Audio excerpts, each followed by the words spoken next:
Bonjour à tous et à toutes, bienvenue sur Free Matin. Coup d'état manqué au Bénin, nous étions le 16 janvier 1977, 42 ans après, quelles leçons retenir et que laisserons-nous à la génération future? Nous en parlerons donc dans un instant sur Free Matin.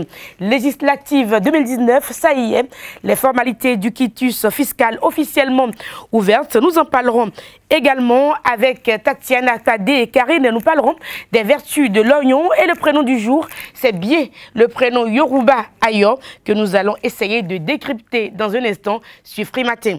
Les sports avec Larios Adjagbenon. Nous parlerons notamment du classement et des statistiques après les matchs de la 10e journée. Parlons évidemment du championnat national de foot de Ligue 2. Quelques informations pêle-mêle viendront meubler cette émission. À suivre également l'horoscope du jour avec Ruth Sodedji. Bienvenue, bonjour. La une des journaux dans un instant sur Free Matin. À la une du quotidien du service public La Nation, ce mercredi 16 janvier de l'an 2018, facture normalisée, un puissant instrument de lutte contre la fraude fiscale. Secteur de la santé, d'importants progrès et toujours des défis. Vous avez toujours à la une du quotidien La Nation, rencontre technique Abdoulaye Biotchane au cabinet de Joseph Djogbenou. Leader info également dans les kiosques ce jour. Vous avez à la une de ce quotidien, tractation pour les législatives du 28 avril prochain. La mouvance s'active sur le terrain. L'opposition tangue. Le processus électoral déclenché ce jour par le COSLEPI et la Sénat. Nous passons au quotidien l'Audace Info. L'Audace Info qui affiche à sa une ce jour bruissement de petites phrases sans queue ni tête dans le seul but de se donner une existence politique. Candide Azanaï ou la fin d'un cycle bouillon à la page 2 du quotidien L'Audace Info. L'actualité également disponible dans les kiosques. Obtention du quitus fiscal pour les législatives. Les candidats invités à s'acquitter à temps du précieux sésame.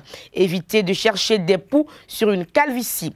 Vous avez également à la une du quotidien L'actualité de ce jour. Assistance pour l'organisation des législatives, rencontre du bureau de la Sénat avec le représentant résident de l'OIF au Bénin. En Côte d'Ivoire, à la une du quotidien L'actualité, évidemment, Gbagbo et Blé Goudé acquittés devant la CPI. Nord-Sud quotidien qui affiche à sa une ce jour approbation des statuts de l'ANPS, un grand bond dans la mise en œuvre de l'Arche. Bénin Intelligent, le quotidien Bénin Intelligent également disponible aujourd'hui dans les kiosques. Législative 2019, les formalités du quitus fiscal ouvertes. Portrait Gilbert Ulrich Togbonon contre vents et marées. Infrastructure routière, bientôt un échangeur au carrefour Védocon. Nous passons au quotidien Le Béninois libéré. Le Béninois libéré qui affiche à sa une législative la rupture se maudit. Attention, exclamation à la une du quotidien Le Béninois libéré. Deuxième édition du Festival international du court-métrage des écoles de cinéma, Monsieur Zanou pour le grand réveil du cinéma africain. Vous avez également à la une de ce quotidien tournée de restitution des actes du congrès constitutif de l'UP, la Donga aux couleurs du baobab, Bintou Taro, chef de la délégation. Tambour d'Adjra affiche à sa une ce jour, agression du 16 janvier 1977 au Bénin. 42 ans après, retour sur les temps forts, les confidences de Bob Denard sur le coup d'État. Vous avez également Assemblée générale de l'ASFA, Moussa Saka, élu président pour de nouveaux défis. L'Informateur, le quotidien Maison également disponible dans les kiosques ce jour. Vous avez à la une du quotidien L'Informateur, liste unique pour les législatives. L'opposition n'est pas encore prête entre les FCBE et l'USL qui va disparaître. Vous avez toujours à la une du quotidien L'Informateur, examen de licence nationale, ESAE fait 100%. En journalisme, examen de licence nationale, ESAE fait 100%. En journalisme, ESAE, c'est vraiment le nom de l'excellence. Quitus fiscal pour les législatives, les candidats invités à s'inscrire pour l'IFU en ligne. Le quotidien Jackpata également est disponible dans les kiosques. Démarrage à grande vitesse du projet asphaltage. Les chiens de l'intoxication aboient, les rues se pavent. Et puis enfin, le quotidien Le Matinal, facturation des machines électroniques certifiées, la réforme en marche dans des entreprises. Vous avez également à la une du quotidien Le Matinal, Sénat et Koslepi au sujet des législatives, Tiondo et Yaoedéou, prêts et sereins. Les quotidiens béninois sont disponibles dans les kiosques. Vous les avez au prix de 300 francs CFA. Vous les avez aussi en ligne si vous êtes évidemment à l'extérieur. Nous allons à présent suivre Tatiana Kadé qui nous donne la signification du prénom du jour. C'est évidemment le prénom Ayo. Bonjour Nadège, mesdames et messieurs, bonjour. Aujourd'hui, intéressons-nous aux prénoms endogènes de l'ethnie Yoruba, où on peut avoir des prénoms tels que Adetola, Ayefemi, Ayo, pour ne citer que ceux-là. Le prénom de ce jour est Ayo, Ayo, qui signifie la joie. Ce prénom est donné à un enfant dont la naissance apporte la joie dans la famille. Les parents espèrent qu'il soit celui qui apporte la joie partout où il passe, ainsi qu'à ceux qui l'entourent. Alors, si vous voulez être dans la joie, faites-vous ami à ceux qui portent ce prénom endogène Ayo, ou donnez-le plutôt à votre progéniture. Pour finir, Ayo est aussi un nom de famille d'origine italienne et le titre de plusieurs œuvres telles que Ayo Technology, le 4e single de 50 Cent sur l'album Curtis. Merci pour votre attention. Merci à vous Tatiana Kadé, vous nous avez permis de mieux cerner les contours du prénom Yoruba Ayo. Le bulletin matinal d'information à présent, il y a de cela 42 ans, le 16 janvier 1977, le Bénin a connu l'un des éléments majeurs qui ont marqué son histoire politique. Il s'agit bien du coup d'État manqué il y a 42 ans, comme je le disais, pendant que le général Mathieu Kérékou essayait d'installer les bases de son système de gouvernance.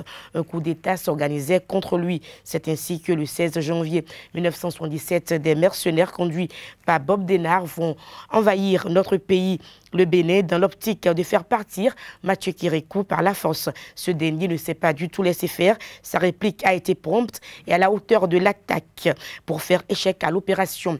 Pour éclairer les uns et les autres sur ce coup d'État déjoué, l'acteur principal Bob Denard est revenu sur le déroulement des faits dans son ouvrage intitulé « Corsaire de la République », publié par les éditions Lafon. Abdoulaye Biotchane, ministre d'État au Bénin, était au cabinet du président de la Cour constitutionnelle, Joseph Djogbenou, hier. Après les échanges de vœux et de civilité, les deux personnalités sont revenues sur les législatives prochaines. Suivons ensemble le ministre d'État, Abdoulaye Biotchane, à sa sortie de cette réunion. Je suis effectivement venu rencontrer le président de la Cour constitutionnelle, d'abord pour le saluer. C'est la première fois que je le rencontre dans ses nouvelles fonctions. C'était aussi pour moi une opportunité d'échanger avec lui sur la collaboration que nous avons entre le gouvernement et la Cour sur plusieurs plans. J'ai pu noter avec beaucoup de satisfaction que le président était content de cette collaboration et bien sûr nous avons discuté aussi des échéances qui vont venir, des textes qui ont été votés par l'Assemblée nationale et qui sont en train d'être appliqués.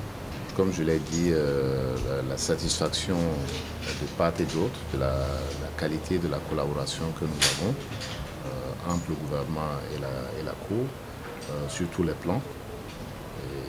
Et je crois que le président l'a exprimé, moi aussi. C'est ce que je peux retenir de cet entretien. La réhabilitation est en cours. Là aussi, c'est un point sur lequel j'ai noté la satisfaction du président de la Cour. Le chantier est en exécution. Le reste, ça ne dépend pas du gouvernement en tant que tel, puisque le gouvernement en tant que tel n'a qu'une obligation de moyens, de mettre les moyens à la disposition de la Cour. Ça a été fait. Et donc, pour l'essentiel, le chantier se déroule assez bien, d'après ce que j'ai appris.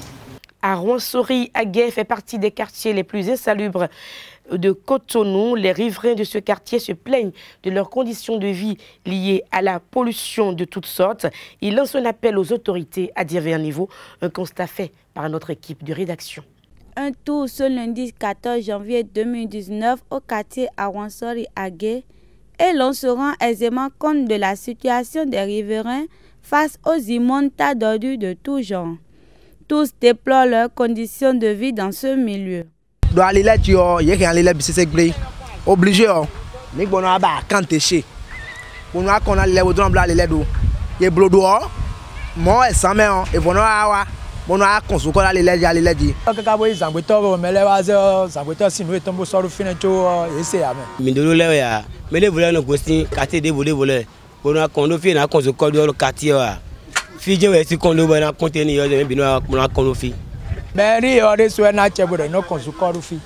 Dans cette insalubrité, les bonnes dames exposent leurs marchandises pour la commercialisation de leurs produits. Ce fait expose les citoyens à des maladies graves, ce que relatent certains riverains.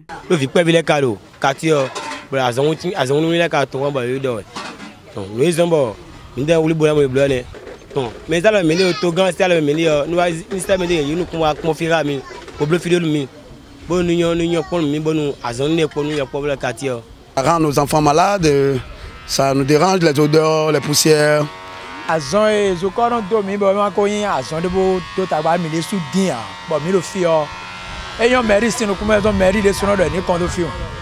Si certains pensent que ces ordures leur permettent de fermer le lac afin d'avoir la terre ferme, d'autres appellent au secours des autorités en vue de mettre fin à l'insalubrité malgré leurs efforts.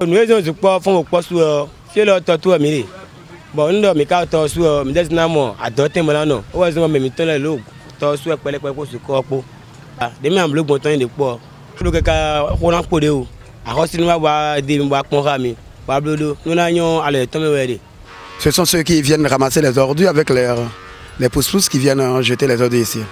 Donc, nous autres, nous sommes censés d'améliorer la situation parce qu'il y a trop d'odeur, trop de poussière. Donc, on lâche à la faire, on se mobilise et puis pour l'arrangement de cela. On demande toutefois aux autorités compétentes de nous donner des coups de main. On implore la volonté des autorités pour qu'il y ait plus d'amélioration en fait.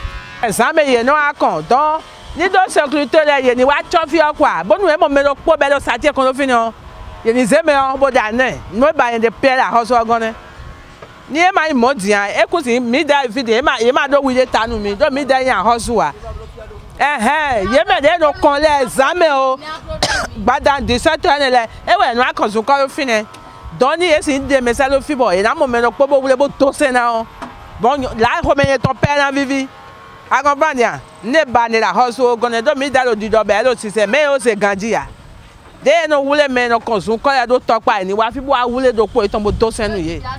La coordonnatrice du projet Ressuscitons l'hôtel PLM Alédio et le collectif PLM Alédio entendent restaurer et redonner ses lettres de noblesse à l'hôtel PLM Alédio, témoin de la conférence des forces vives de la nation du 28 février 1990 au Bénin.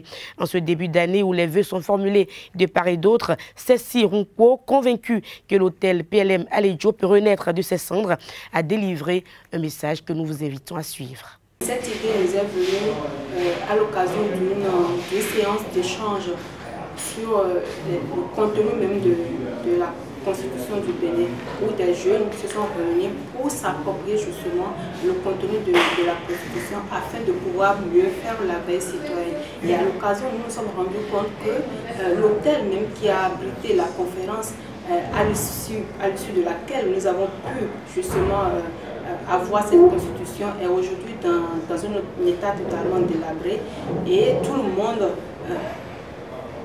en est conscient et tout le monde d'ailleurs décrit cet état de choses. Mais qu'est-ce qu'on fait après avoir dénoncé l'état dans lequel végète aujourd'hui l'hôtel PLM Alédio? On s'est rendu compte qu'on le fait généralement. Et nous, en tant que jeunes, en tant que citoyens du pays et préoccupés par l'image et le développement du pays, nous nous sommes dit il faudrait que nous apportions notre pierre à l'édifice. Et donc, on s'est dit pourquoi ne pas lancer cette campagne de plaidoyer pour justement restaurer l'hôtel afin d'y célébrer les 30 ans de la conférence qui seront célébrés, je pense, en 2020. Ce plaidoyer est piloté par un collectif que nous avons dénommé le collectif PLM Aligio, qui est composé des jeunes bénévoles volontaires et qui proviennent de différentes organisations de la société civile. Nous avons par exemple parmi nous les jeunes leaders du Bénin formés par la Fondation Fétiche Helvète, nous avons les alumni de Yali, nous avons Florido aux droits humains, nous avons Dynamique 30, nous avons l'association des blogueurs qui tous ensemble nous constituons ce collectif piloté le plaidoyer que nous sommes en train de suivre. Il faut dire que nous avons lancé cette campagne à travers une conférence de presse qui a été faite le 1er août 2018 à l'occasion justement de la fête de l'indépendance. Et à l'occasion, nous avons également lancé simultanément une pétition afin justement de susciter l'adhésion de toute la population. Ce n'est pas pour forcer la main au gouvernement, mais pour montrer que ce n'est pas juste un groupuscule de jeunes qui se sont réunis pour lancer ce plaidoyer, mais que nous portons juste la voix du peuple qui veut voir le symbole de l'unité nationale. Les actions que nous essayons de mener, c'est d'aller à l'encontre de ces autorités, les rencontrer, les écouter, leur présenter notre projet et qu'on discute afin qu'on puisse avoir vraiment un consensus sur comment faire pour réhabiliter l'hôtel. Et jusque-là, je peux vous dire que nous avons été reçus par environ trois autorités. On appelle à l'endroit des ministères de la culture et du cadre de vie. Il faudrait qu'ils trouvent vraiment le moyen de nous rencontrer afin qu'on puisse échanger sur la question. Car sans eux, on ne peut rien. C'est un plaidoyer et c'est eux qui sont au pouvoir décisionnel. Nous ne sommes que là pour dire juste nos ambitions, qu'est-ce qu'on peut et comment collaborer pour que la rénovation soit. Et rares sont les femmes qui sortent aujourd'hui de chez elles sans se maquiller. En effet, plus qu'une simple habitude, le maquillage est devenu pour certaines femmes incontournable car elle révèle la beauté sous son meilleur jour. Qu'en est-il exactement et comment éviter les dommages liés au maquillage? Nous vous invitons à suivre ce reportage qui nous éclaire un peu plus. Ils sont de plus en plus incontournables pour les sorties ou autres manifestations du week-end au Bénin. Les maquilleurs et maquilleuses sont sollicités pour révéler la beauté des femmes. Une façon de mettre en valeur leur beauté naturelle, qu'elle soit noire, claire ou bronzée. Le maquillage, comme nous le savons, c'est ajouter un plus à notre beauté naturelle. Donc c'est juste pour ressortir ce que notre beauté, la beauté de la femme, c'est ressortir la beauté de la femme, une petite touche de plus pour égayer son visage. C'est une manière de ressortir la beauté, même si c'est vrai que la beauté est intérieure, c'est une manière de ressortir la beauté de la femme. Le maquillage s'étend sur plusieurs étapes parmi lesquelles le traçage des cils, l'application du fond de teint, la pose de l'eyeliner, l'application de la poudre, le traçage des lèvres, le fixateur de maquillage. Passage de prédilection pour un chef-d'œuvre esthétique, le résultat final est souvent époustouflant. Ça fait une bonne chose, il faut bien paraître, il faut sortir élégant, il faut être élégante, voilà. N'est pas maquilleur qui veut mais qui peut. Une nuance qui ramène vers la réalité selon laquelle le maquillage devient un métier de plus en plus pratiqué, sauf qu'il est conseillé de confier son visage à des mains expertes, c'est-à-dire à des professionnels. Ce qu'il faut ne pas oublier, c'est que c'est le visage des femmes. Donc il ne faut pas utiliser n'importe quel produit parce que ça pourrait mettre en danger la vie de certaines personnes. Elles peuvent être allergiques à certains produits. Donc, pour celles qui sont passionnées, qu'elles fassent au moins quelques recherches. Attention, parce que j'ai déjà eu des clientes qui sont venues vers moi se plaindre d'allergies, de dartres suite à un maquillage. Même avec les fards à paupières du marché, elles ont des dates sur les paupières, tout ça, donc de faire attention. Chacun s'autoprogramme maquilleuse, elles font des trucs sur le visage, mais quand tu vois, ce n'est pas du tout agréable à voir. Ce n'est pas du tout ça. Donc si c'est vraiment, d'autres le font parce qu'il y a de l'argent dedans et non pas passion. C'est quand c'est une passion, même quand tu l'apprends pendant des années, quand c'est une passion, la technique de le faire, elle est toujours différente de genre je veux y gagner de l'argent. Avant de laisser quelqu'un vous maquiller, de lui demander des trucs qu'elle aura déjà eu à faire dans le passé pour voir un peu le travail qui a été effectué avant de laisser votre visage à cette personne-là. La beauté est naturelle, certes, mais savoir la valoriser revient à avoir recours à certaines méthodes, dont celle du maquillage actuellement en vogue. En tout état de cause, il est recommandé de savoir distinguer le bon maquilleur du faux pour conserver un beau visage. Ainsi se referme le bulletin matinal d'information. Merci à tous et à toutes pour l'attention. La grande édition du journal est prévue pour 19 h sur ESAE TV. Kader Achirou est déjà installé. Nous allons essayer de parler politique, de parler des législatives de 2019. On le sait, les formalités du quitus fiscal sont officiellement ouvertes. Législative 2019, Kader Achirou, bonjour. Bonjour à vous, Nadé Diwan, chers amis internautes, bonjour. Alors, les préparatifs vont bon trait au Bénin. Les formalités du quitus fiscal sont d'ailleurs lancées. Tout à fait, les formalités pour le quitus fiscal ont été lancées conformément au nouveau code électoral qui est en vigueur actuellement au Bénin. Et donc, désormais, pour participer à une élection législative ou présidentielle, vous devez être détenteur du quitus fiscal. Et donc, le directeur général des impôts a rendu public un communiqué à cet effet pour pouvoir inviter les différents potentiels candidats à venir prendre, d'abord pour ceux qui n'ont pas l'identifiant unique, de venir prendre leur identifiant unique et après remplir les formalités pour avoir leur quitus fiscal. Je crois que ce quitus fiscal est ce document qui permet de pouvoir savoir véritablement si celui qui veut participer à cette élection est un bon citoyen dans le sens que est-ce qu'il est véritablement en règle avec le fisc. Parce que n'oublions pas que la plupart de ceux qui participent aux élections législatives et présidentielles au Bénin sont souvent des personnes assez fortunées.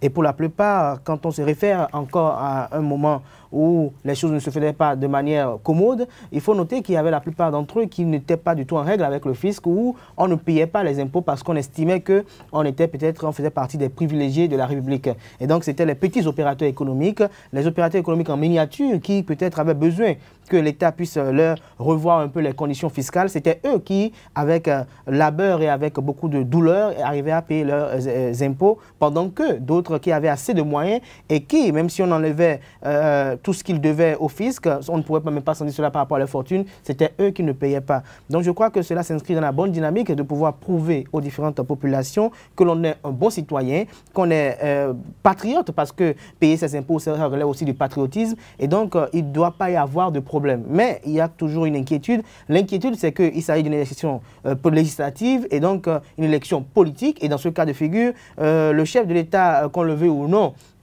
à ses partisans et à ceux qui n'apprécient pas du tout dans l'arène politique et dont lui estime peut-être que l'avènement dans l'arène politique serait peut-être un échec pour la classe politique. Et donc, quand on se réfère au fait que ce quitus fiscal doit être délivré par le directeur général des impôts, qui est un agent nommé par le ministre de l'économie et des finances, lui-même nommé par le président de la République, et dont la nomination est validée en Conseil des ministres, je crois qu'il y a un doute qui s'installe au sein des esprits pour pouvoir savoir est-ce que le quitus fiscal sera donné en toute équité et en toute impartialité? Est-ce que le quitus fiscal ne sera pas une question partisane, parce que quand on va se dire peut-être que voilà tel acteur qui veut participer aux élections législatives, c'est le nôtre, il est le poulain du chef de l'État, alors à ce niveau, on lui donne tout ce qu'il veut pour qu'il puisse participer aux élections législatives. Je crois que c'est là que les véritables inquiétudes subsistent et persistent d'ailleurs. Mais je crois que c'est un test qui est offert aux différents dirigeants actuels pour pouvoir permettre de prouver leur bonne foi dans la gestion des affaires étatiques, mais prouver aussi leur caractère à pouvoir agir sans état d'âme et sans ambiguïté quand il s'agit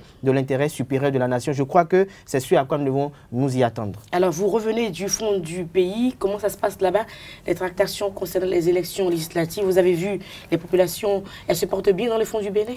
Je crois que principalement, si nous voulons prendre Natitingou et Parakou, ce qui se passe actuellement, je prends le cas de Parakou où j'ai été surpris de voir des banderoles ou des affiches qui sont mises en branle comme quoi tout sauf Rachid Gbadamansi. Et quand j'ai essayé de questionner un peu les différentes populations, elles me disent qu'il ne s'agit pas de l'opposition, des manœuvres de l'opposition, mais des manœuvres au sein des acteurs de la mouvance présidentielle. Et là, ça me pose un véritable problème parce que je me dis comment se fait-il que dans l'opposition, dans la mouvance plutôt, on arrive à se faire des coups bas alors qu'on soutient les mêmes idéaux, alors qu'on apporte son soutien de manière indéfectible et inconditionnelle au même chef d'État qu'est le président Patrice Talon. Et donc, on m'a fait savoir que cette guerre entre progressistes et républicains a déjà démarré ainsi dans le septentrion et qu'on ne l'oublie pas également qu'au niveau des différentes entités politiques, il y en a certaines personnes qui ont quitté un bloc pour rejoindre l'autre bloc dans la dynamique de vouloir affronter certains ténors politiques, dans la dynamique de pouvoir prouver au chef de l'État que eux ils ont plus de poids dans leur circonscription électorale plus que d'autres acteurs politiques.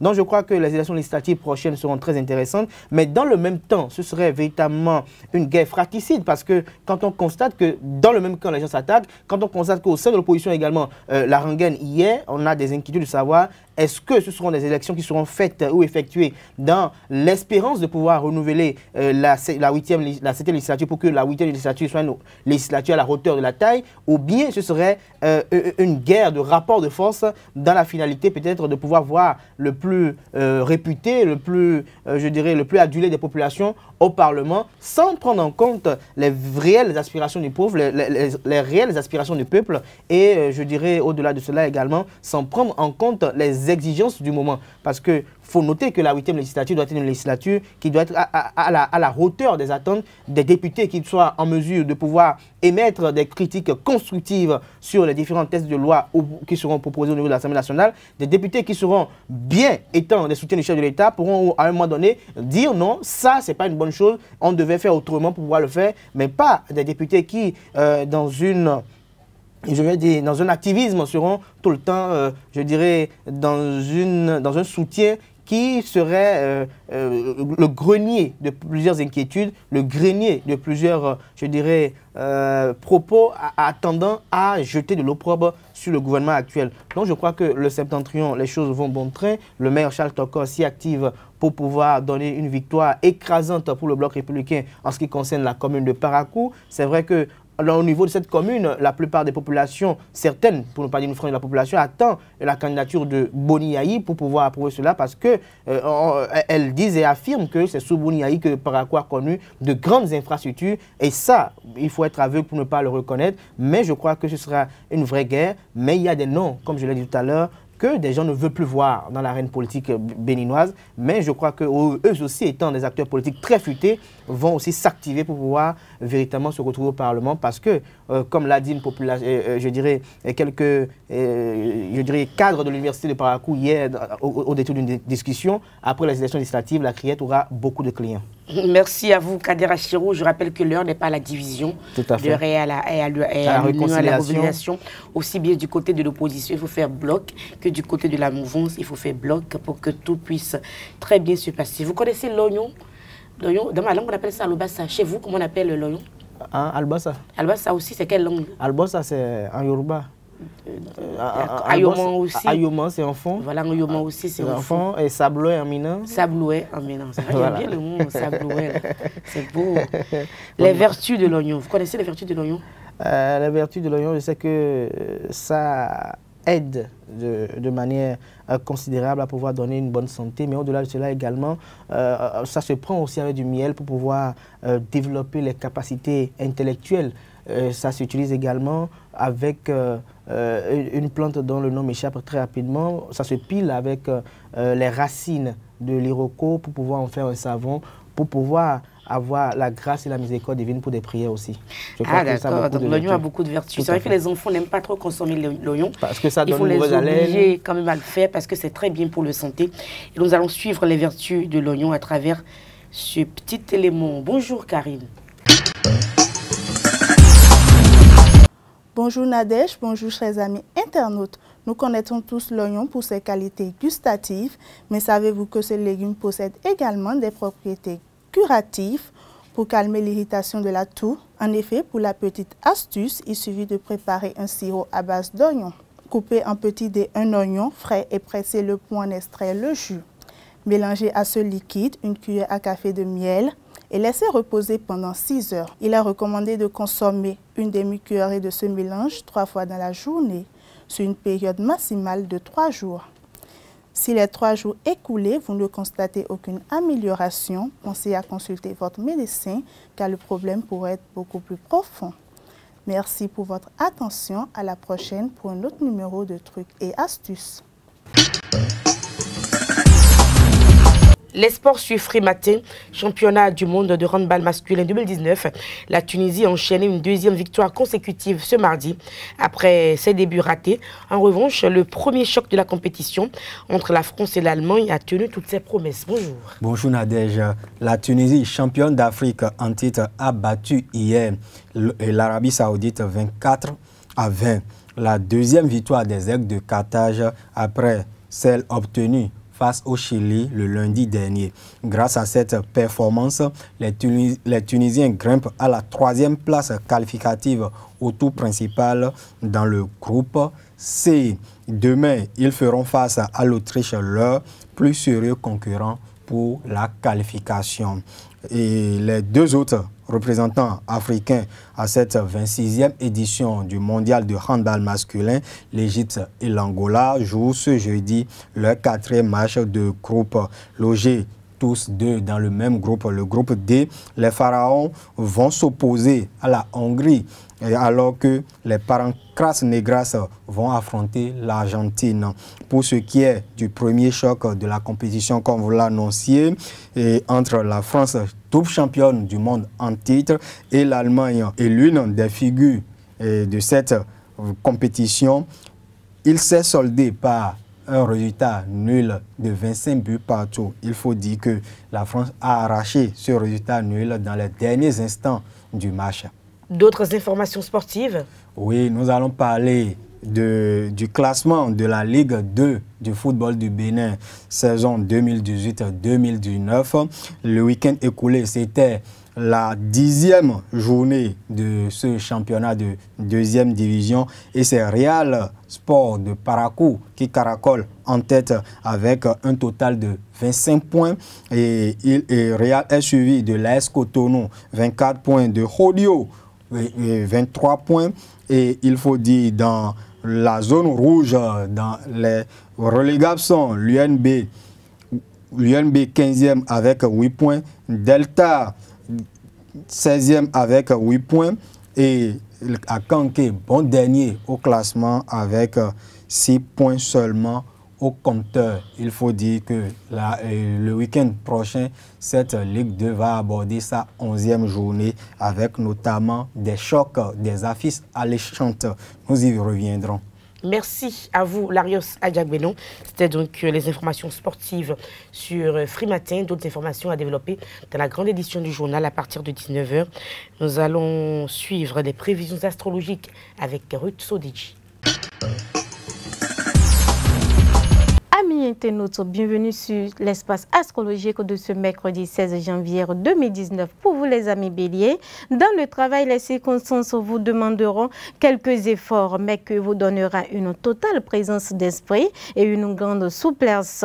Vous comprendrez sans hésiter ce qu'on attendra de vous. Chez vous les amis taureaux, Vénus en aspect harmonique protégera votre vie de couple. Cette journée serait agréable à vivre, marquée par un regain de sensualité et de passion. Bien soutenu par la dynamisante planète Mars, vous réussirez assez facilement dans vos diverses entreprises. Chez vous les amis Gémeaux, tâchez de renforcer la complicité qui vous unit à votre conjoint ou vos partenaires. Mercure sera bien aspecté. Son influence pourra se traduire par de la chance, de l'intuition, une certaine fécondité dans le travail. Vous serez très productive et bien décidée à tirer profit de ce que vous sentirez dans l'intuition. Chez les cancers, côté travail, ne vous endormez pas dans un confort tranquille. Au contraire, soyez à l'affût des occasions intéressantes et exploitez-les à fond. Pensez aussi à relancer des personnes influentes rencontrées auparavant et qui étaient prêtes à vous accorder leur appui. Vos efforts porteront rapidement leurs fruits. Lion, c'est le moment de montrer votre combativité car les choses risquent de se gâter pour vous aujourd'hui dans les discussions. N'arsenez pas vos certitudes comme si vous maniez un marteau pilon. Modestie chez roi de la forêt, chez vous les amis vierges, ce serait le moment d'exploiter les talents artistiques qui sommeillent en vous. Si vous exercez un métier créatif, vous aurez une journée très positive.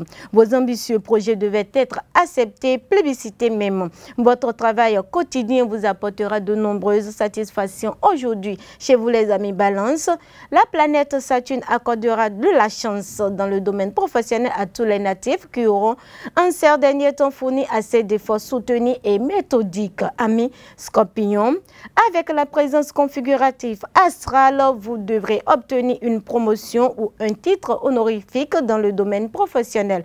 En outre, vous n'aurez pas à vous donner beaucoup de mal pour améliorer votre image et votre marque Sagittaire. Quelle que soit votre situation ou votre profession, des améliorations sont en vue pour vous aujourd'hui. Mais ne vendez pas la peau du loup avant de l'avoir tué. Appliquez-vous d'abord à vos tâches quotidiennes. Ce sera la meilleure façon de préparer la voie du succès. Et pour vous, chers amis Capricorne, vous reprendrez confiance en vous après avoir essuyé quelques polémiques entre vos collègues de travail et vous. Il en faut peu pour vous faire perdre votre belle assurance, mais vous saurez reprendre courage, chers amis Capricorne. Et chez les amis Verseau, attention au sujet irréalisable. Poussez pas masse, vous aurez les yeux plus gros que le ventre et vous risquez de vous lancer dans des entreprises beaucoup trop ambitieuses. Modestie et prudence, amis Poissons. Pendant cette journée, vos efforts seront plus intellectuels que matériels ou concrets. Vous penserez à réfléchir beaucoup sur vos activités ou sur vos projets. Vous aurez la tête dans l'air. Vous aurez aussi envie de mettre sur pied ces idées. Chers amis internautes, ainsi prend fin la prévision de ce jour. Passez une agréable journée. C'est la fin de Free Matin. Merci pour l'attention. À demain pour un autre numéro. Au revoir et portez-vous bien.